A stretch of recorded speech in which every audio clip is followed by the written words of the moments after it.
আমি আইছিলাম হলুদ বালিয়া ডালসা শোনার জন্য। ডালসা শোনার জন্য আইছিলাম, দোয়ান পাটও ভালো ভালো হয়েছিল।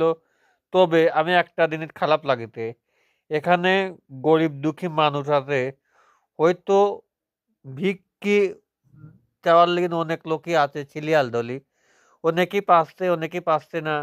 কত অসহায় মানুষ কিভাবে যে চলতেছে তা হয়তো আপনারা জানেন না।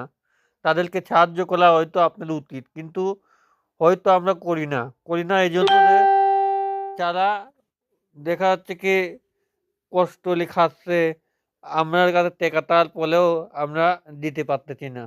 কেন ভাই? আপনারাও সবাইকে দিয়ে সাহায্য করবেন ইনশাল্লাহ। আমি আইছিলাম হলুদ বালিয়া জালসা চুনার লিগে, দেখলাম অনেক লোকই হয়েছে এখানে। আমি বেশি ভিডিও করলাম না, ভাবলাম যে অত ভিডিও কি করবো, ডালতার ভিডিও বেশি ভিডিও না করাটাই ভালো।